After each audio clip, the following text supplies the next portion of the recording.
Baik, kita bacakan pertanyaan yang sudah masuk dari sahabatku.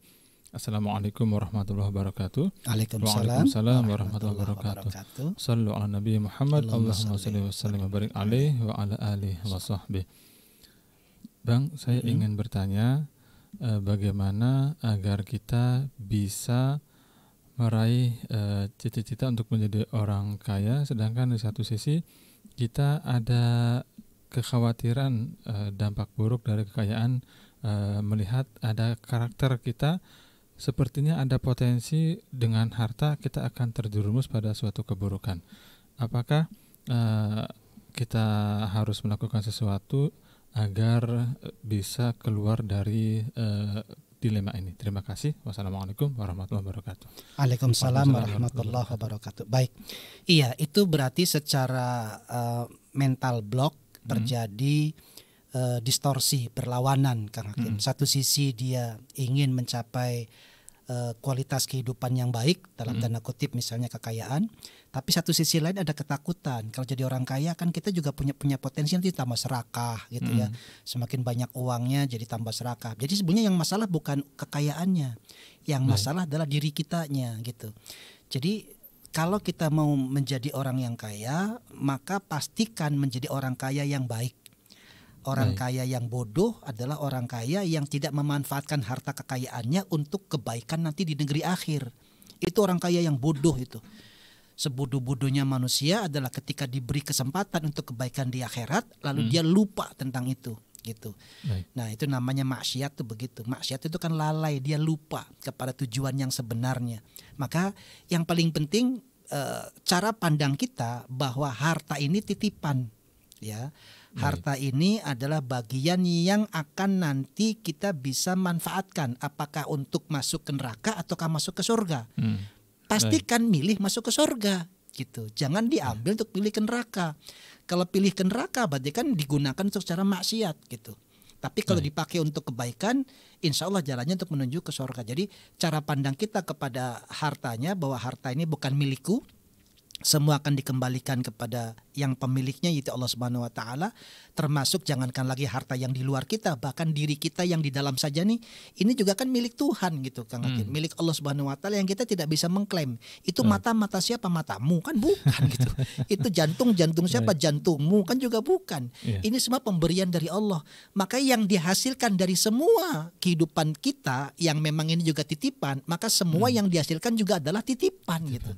Nggak bisa kita mengklaim. Kenapa? Karena dasar hukum kita nggak bisa kita memiliki diri sendiri. Maka apapun yang dihasilkan dari itu adalah bukan milik kita gitu. Itu persepsi yang pertama. Yang kedua, bahwa ketika kita ingin menjadi kaya, pastikan kita tidak merasa miskin. Banyak orang ketika ingin menjadi kaya itu karena ungkapan merasa miskinnya. Seandainya. Ungkapan rasa kekurangannya berharap dia menjadi lebih. Nah, itu yang tidak boleh. Kenapa? Maksudnya begini, rasa yang di dalam dirinya bahwa dia tidak mampu tapi berupaya menjadi mampu. Nah, itu terjadi perlawanan di dalam batin. Jadi katakan begini, alhamdulillah ya Allah, Engkau penuhi ke dalam semua kebutuhanku ini keberkahan, anak-anak yang sehat, diri yang sehat. Orang lain ketika ingin berjalan normal saja butuh biaya ratusan juta. Alhamdulillah ya Allah. Jadi rasa syukurnya didahulukan. Kalau rasa syukur itu sudah didahulukan, kita melihat bahwa semua ini rahmat dari Allah, anugerah dari Allah. Perasaan syukur, senang ini Kang Hakim akan menarik datang kebaikan kepada kita. Gitu. Jadi nggak usah merasa bahwa gimana bang caranya kita untuk meraih kekayaan, apakah kita harus banget dengan A, B, C, D. Wah enggak, Allah yang ngasih kekayaan kepada kita gitu. Jadi beberapa hari yang lalu juga abang menyampaikan begini, kalau kita beranggapan bahwa apa yang kita dapatkan adalah karena upaya kita, itu kita telah bersaing dengan Allah Subhanahu wa taala. Kenapa? Karena kita mengakui, mengklaim bahwa yang kita dapatkan karena upaya kita, padahal itu semua pemberian dari Allah. Jadi kita doa sama Allah, ya Rabb, mampukan aku. Terus bagaimana caranya? Serahkan sama Allah. Tugas kita yang dagang-dagang biasa gitu. Kemudian pastikan kualitasnya harus bagus, pelayanannya harus bagus, harus ramah, lebih santun, memberikan pelayanan yang paling baik. Di situ nanti kita akan belajar di lingkungan kita masing-masing.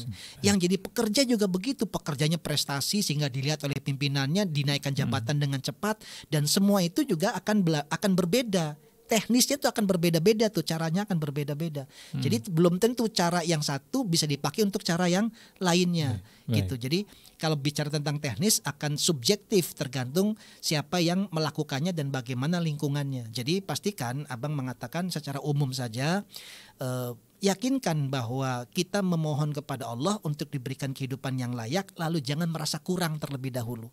Kita sudah merasa cukup, sehingga di dalam doa kita juga begitu, ya Allah cukupkan aku dengan yang halal sehingga aku terhindar dari yang haram.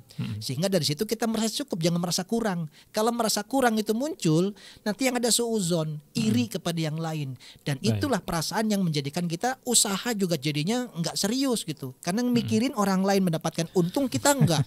Orang lain bisa kok, kenapa saya tidak? Jadi yang dicari kesalahan dan kekurangan orang lain, tidak berlomba-lomba mencapai kebaikannya. Jadi putuskan dulu untuk memperbaiki diri dimanapun kita berada, sehingga insya Allah untuk menjadi kaya sebetulnya sudah Allah siapkan semua kebutuhannya ada di dalam diri kita.